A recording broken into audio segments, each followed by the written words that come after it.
Hello there, Coach Adam. I just got home from a session and have such an amazing story. I wanted to tell it before I forget it.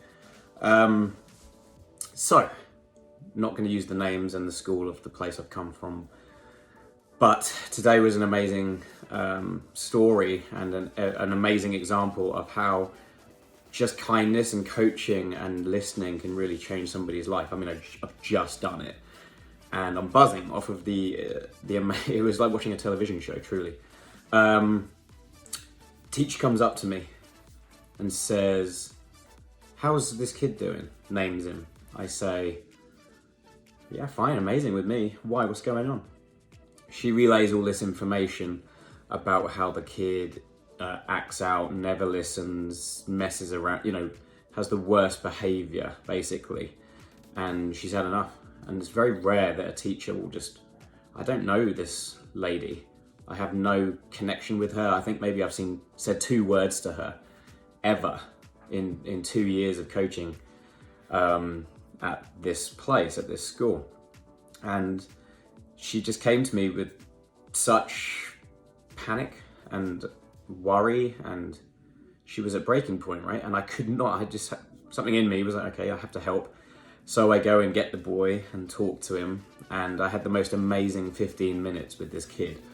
And you always hear me talk about what one of my mentors, Danny Johnson, talks about: follow the fruit to the root, and you'll get to the root, literally, of the problem. This boy is probably 50 pounds, 60 pounds, probably overweight for his size, for his health, for healthy purposes.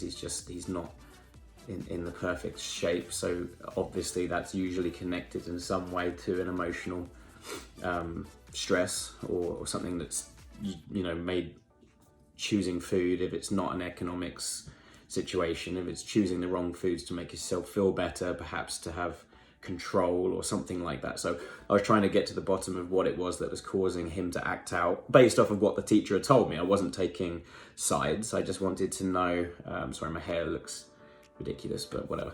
So I wanted to get to the root of the problem. After speaking to him for about 15 minutes, found out so much. That he was from a broken home, never sees his dad. I think his dad also had abused him, so it was shocking. And I talked to him about accountability and taking action over ourselves, looking in the mirror and saying, today is a new day, and whatever I did yesterday is gone, but I need to take accountability for my actions. I need you to go and apologize to your teacher, not because she's in the right, not because you're in the wrong, but because there's been a miscommunication and your actions against her have upset her over the course of a long time. If a teacher is coming to you, that's almost a desperate act. I've never seen that before, which is why I'm telling this story. So I brought them together and I said, and I would say she's a little bit older. She's probably nearly 60, and I don't want to throw her under the bus, but her language was borderline attacking, defensive. She doesn't mean to, and she's done nothing wrong. If she's watching this, then I don't mean that in a bad way. It was just a little bit defensive, and all you do is then, of course, that energy goes and shoots towards the person who's like, oh, and they don't open up, and you can't make that reconnection. So anyway, after about 5 minutes of telling each other stories, and I said, I'm gonna hold you accountable next week. I'm gonna be here, and I'm going to ask the teachers, and I'm gonna see how you're doing, and I'm gonna talk to you, and I want to find out how you're doing because I care about you. And he had never had anybody, I don't think, possibly a man, just say that. Just say, hey man, like, I care about you. I hear what's happening, but now I'm telling you, enough with that crying for attention almost. We recognize that. I see you. And I'm here. I'm here for you now. What can I do to make your life better and help you? But I need accountability. Okay, I need you to take accountability for your actions and not say, oh, because this kid did it, so I copied, or, just defense mechanisms. That's okay. It was all learned behavior. It was all defense mechanisms that he had learned to protect himself.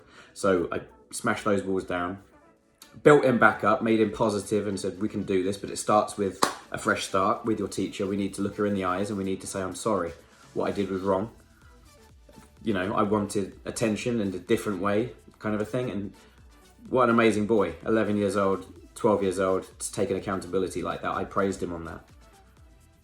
Okay, I praised him on that. Amazing. I'm so happy for him that he recognized that he had made errors, and he was adult enough in mind to say, yeah, I'm gonna go say sorry. Anyway, she told her side of the story, he told his side of the story. They both acknowledged that there was a miscommunication. They're different people with different primary motivations in life, and they've got their own problems going on. She's got her own problems going on, but ultimately she just wants the best for him. And we resolved it, and they hugged, and like she cried, and she broke down, and the other teachers kind of broke down around her, which was so nice to see. Not because I want to see them crying, but because I wanted to see the love and care that these ladies had for their kids. And it was just a miscommunication and just issues at home that had been unresolved. He's an amazing young man, and I'm so happy to have been part of that journey, which is why I wanted to share it with you, because I don't get things like this happen that much. I'm talking about one as deep as this, but I probably have about 6 or 7 major experiences like this a year where I really feel, in a world where you can do things and not always be appreciated, and we tend to focus maybe on the singular negative we get in a day rather than the thousands of positives. We just bat them away, and rather than looking at all these praise, we go, but that person said so the wrong way round. That's a different day. So I'm really proud to have been part of that moment today, and paying it forward and living by the standards that we set at Soccer Roots, and just that kindness. So I don't know if that resonates with anybody at home, whether that story is going to help them to realize that something antagonistic in their life perhaps has come from a miscommunication with another person that's maybe suffering, and that sometimes it just takes an arm around their shoulder just to say, hey, I see you, and your feelings are totally valid, but we can't present them in this way anymore, okay? I'm going to be here with you to make better choices. And thank you for watching. I'll see you guys with another video soon. Coach Adam with Soccer Roots.